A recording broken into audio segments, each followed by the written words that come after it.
Hey guys, I'm Chris. Hey everybody, I'm Robert. And we're the Film Flamers giving you a hot take. Hot, off the presses. Ouch, I burned my hands like touching a fajita plate. Well, I guess we would have burnt our hands if it was like last week, because we saw this last week. That's right. We have been sitting on this recording. And we probably should have released it sooner because, you know, they technically could go in the theater and watch it by the time this comes out, right? Well, by the time this comes out, they would have had like 3 days. Okay, so it's not going to be all is not lost. Yeah, that's right. So obviously, as we hinted during our Up in Flames episode, reviewing 2024, that we had seen a 2025 horror movie already pre-release, and that was Companion. That's right. Thanks to the magic of Letterboxd, we were able to score some advanced tickets to see this film. That's right. And we got to see Sophie Thatcher in her, second or third horror film in the last 6 months? Yeah. She was in Heretic, right? She was in Heretic. Apparently she had a role in Maxine, although I don't remember whom. Mm-hmm. And she's just becoming quite the genre actress. And Mr. Jack Quaid, mm-hmm. Meg Ryan and Dennis Quaid's son. That's right, Randy Quaid's nephew. We promise. That's what I've been referring to him as. But yeah, so I mean, it's got a good but limited cast and a very limited setting. So I mean, this is a movie that clearly was made for me, but we'll figure out whether it actually was or not. Yeah, and I that's not it for the cast though. There also has Lucas Gage in it, and he was in White Lotus and a couple of he was just in Smile too, right? In the beginning. Yeah, mm-hmm. He was. I really like him in this role, and a couple of other people. Yeah, Harvey Guillen's in it, and he's one of our most important gays. Yes, and Megan Suri. Yeah, so I guess we should preface this by saying from here on out there will be spoilers. So if you have not seen Companion and are just clamoring to do so, press pause and run out to the theater and see it. Otherwise, be warned that things may be spoiled for ye. Yeah, don't. Yeah, okay. So let's just start this by saying we enjoyed it, and it's definitely worth seeing. It is definitely worth seeing. And it's depending on if you're just like clamoring to go see a horror movie in the theater, go see it. Worth it, right? But if you are not clamoring to see a horror movie in the theater, wait for it on streaming. That's right. But as you recall, we discussed this trailer on a Shooting the Flames episode when the trailer was first released, as we oftentimes do. Mm-hmm. And this trailer was pretty vague about its plot and characters and everything. It had some kind of disturbing images. But like the famously the hand on fire. Yeah, he's at a dinner table and setting up a date for her, and then it turns dark, and then you see him kind of maybe forcing her to put her hand out, and it's on fire, and he's just staring, smiling at her while her hand's on fire, and she's crying to herself. But that's all we knew. Mm-hmm. So what could this be? Yeah, we were intrigued. Mm-hmm. And then we kind of figured it out because we looked at the poster. Yeah. You kind of okay, so y'all, when we went to go see this at the Letterboxd screening, there was nothing else on the screen save the movie poster. So we're sitting there staring at it for quite some time because we had to get there early, and it's Sophie Thatcher's face, and her eyes are very white. You know what I mean? And so so it could be supernatural, or because it's the name and we saw the hand on fire thing, we're like, oh, she's a robot. She's a robot, isn't she? She's got to be a robot. And then the movie started, and hey, this is where the spoilers come in. She's a robot. She's a robot. But that's not a bad thing. Yeah, it's supposed to be a twist. Yeah, I mean, it is. And the twist happens early in the film. And there are other twists. There are other twists in this film that I called 10 minutes before they twisted. Yeah, as well. Same. I mean, if we were in a more home-like setting, I would have called that twist out loud. I scoffed. Yeah. Yes. But I mean, seeing the twist from a mile away does not make this film unenjoyable. It's fun. An enjoyable film. It's fun. And I feel like it has a fairly good script. Yeah. Great acting. I mean, Jack Quaid, Sophie Thatcher, they're, no slouches. Talented people. Yeah. So, I mean, Sophie Thatcher, especially in this movie, I think is really, really good. She does a lot of heavy acting in both a dramatic and suspenseful and comedic way. She really just puts everything out there, right, as far as an actress goes. And I really enjoyed her performance. Oh, she is amazing in this. I think everyone did a great job. I really liked Lucas Gage's performance for multiple reasons. Yep. He's almost a bit part, but not quite a bit part. I mean, I think he kind of starts out as a bit part in the movie, and then like his placement in the plot and the story go, it just grows and grows until he becomes a lot more important than some of the other characters were. And he was also a really good actor, and I feel like he and Sophie Thatcher really had some things to do, and they sort of had to like really, really act hard, to fulfill the roles. I mean, like, there are some moments, like there's a moment where Sophie Thatcher is speaking German, you know what I mean? For lots of reasons, like she really had to make herself speak German. And I thought to myself in that time, I was just like, my God, she's good in this, you know what I mean? And like, although the German was bad. Well, I wouldn't know if the German was bad or not because I don't speak it. Her pronunciation wasn't good. Oh, well, it was still funny, and maybe that's why. That kind of took me out of it, actually. But I mean, no one would know that. She's doing her best. She was. I mean, I had no idea because I don't speak German at all, but she was doing a better job than I could have. But I don't know, like this movie is surprisingly funny in certain moments. It's surprisingly touching in other moments. And I think like, honestly, it has some sort of a message about like the abuse of technology and AI for like personal reasons without being too overly like preachy about it, Yeah. Just because AI is such a newer thing for a lot of people. Yeah. But so essentially, guys, like we said, Sophie Thatcher plays a robot, but she's very intuitive to the person that's supposed to be her companion, and you can sort of like program her in such a way that she can grow with your relationship. Yeah, and you can set like intelligence and agreeableness and aggressiveness and things like that. And then you can, apparently they found a way through the black market to jailbreak her with this little thumb drive that they're not supposed to have. And that essentially gave her the ability to do harm to others, right? Mm-hmm. Still, she can't lie, I guess. Yep. Like that's hard-coded or something. But yeah, she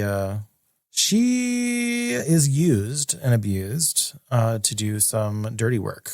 And that starts off a lot of wacky hijinks, actually.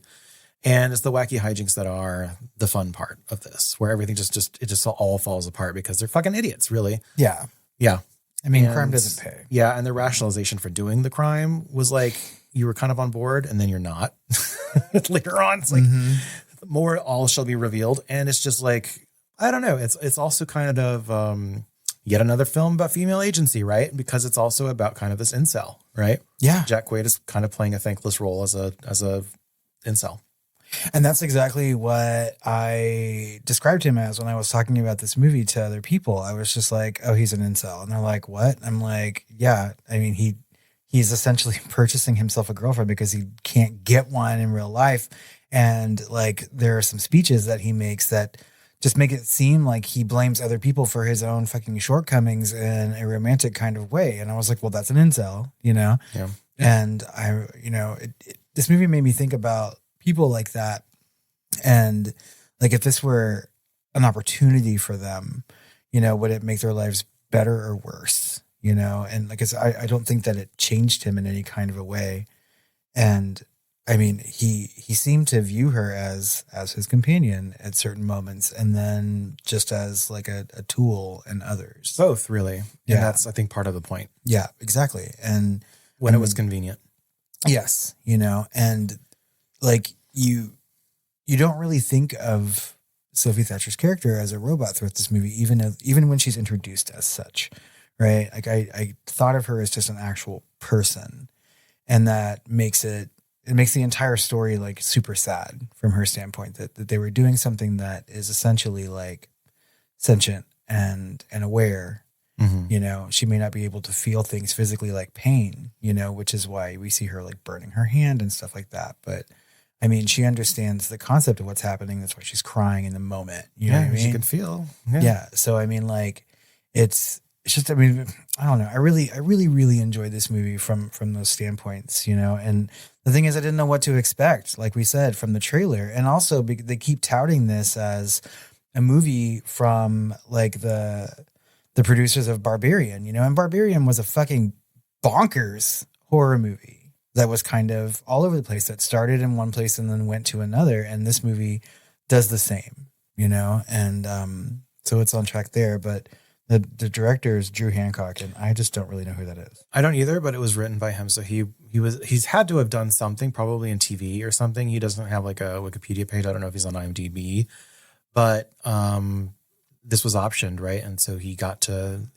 made enough of an effect to New Line that he convinced them that he could direct it. So he wrote and directed this. Obviously first time feature, as far as I know. There's no evidence that he's done feature before, but it was also enough that they were able to get at least New Line and the other producers were able to get this cast together. Sophie Thatcher, Jack Quaid, Luke Skage, Megan Suri, Harvey Guillen, and Rupert Friend. Harvey Guillen, I don't know if I'm saying that right. Harvey Guillen, I think is Guillen. Yeah. He was in Werewolves Within, right? As the kind of the. Yeah, I'm kind of tired of the gay comedy bit, Yeah. What? He plays that same role where he's just like, oh, look, it's it's like bury your gays all over again. Well, I mean, I don't think that he's playing anything more than who he is in real life. You know what I mean? Like, I think that's just who he is as a person. Yeah, I know. But like, they're going to hire people to do that role. Yeah. Just like we were talking about in the late 90s, early 2000s, they had like the almost blaxploitation, token black comedy relief, right? Now it's the gay comedy relief. Yeah. Well, I mean, it's just like My Best Friend's Wedding. You know what I mean? Yeah. Well, yeah. That's a little more dramatic, but yeah, I get what you're saying. I also really like the music. Who did the music? I could not begin to butcher this person's name. Hrishikesh Hirway. Yeah, I don't know. I don't remember the music, but I just wanted to hear you say that. Anyway, this actually has a 91% on Rotten Tomatoes, and the consensus says a fiendishly clever contraption that doesn't rest on the laurels of its twists. Companion thrillingly puts the demented into domestic bliss. And that's kind of interesting because it really doesn't. Like, there's the twists that you can kind of see coming, but it's not proud of its twists. It just is, right? Yep. It's hard to talk about without totally spoiling it, and I don't want to ruin it for anyone.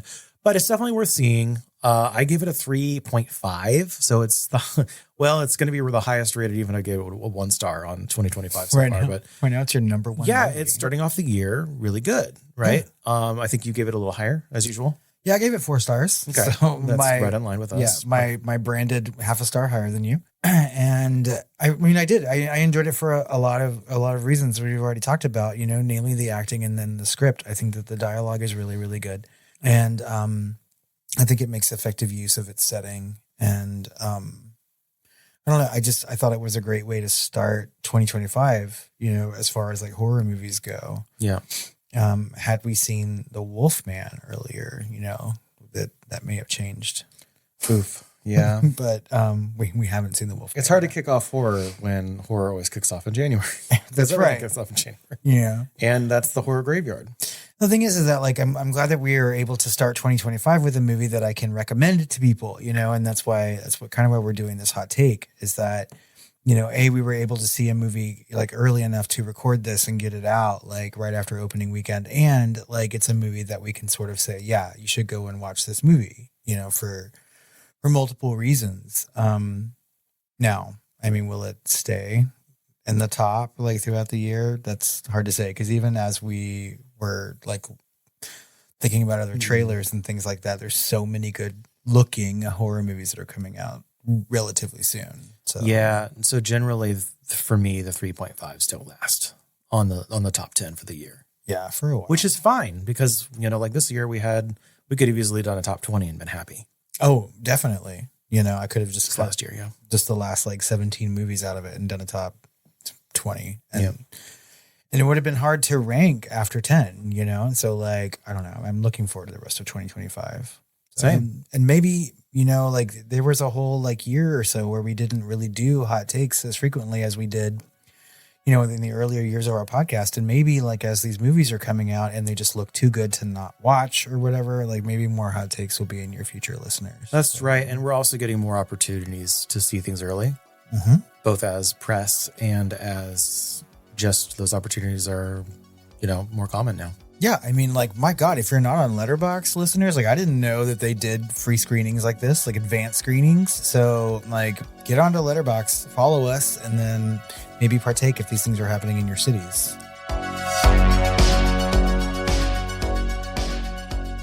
All right, well, I think that wraps up this hot take on Companion. As always, we would like to know if you've seen this movie or if you're interested, what you thought about our conversation. Find us on social media, on Blue Sky, on Instagram, on Facebook, on Threads, on Letterboxd. You can email us, tiredqueens@filmflamers.com, or call our hotline at 972-666-7733. Call us and be our companions. Thatcher my gate. Do what? I don't know. I was just saying the first things that popped into my head, like usual. Guys, this is kicking off. Gable my Anna. Gobble? This is kicking off our content for February, but we have a very special February coming out for you where we will be celebrating the life and filmography of the recently late and great David Lynch. So we'll be covering Blue Velvet and Mulholland Drive. Right, and then look over on Patreon for a poll where you can find other things like Fire Walk With Me and Straight Story and other things. At all. That's patreon.com/thefilmflamers, by the way. Yeah, and Eraserhead and all that shit. All of it. All of his 8 movies. So we might have as many as 6 to choose from. All right, Chris. I think it's time for us to go off and find some companions of our own. And have some sweet dreams. Was the German really that bad? It wasn't good. Thank you, Tangerina. Jawohl. Bitte. Auf Wiedersehen.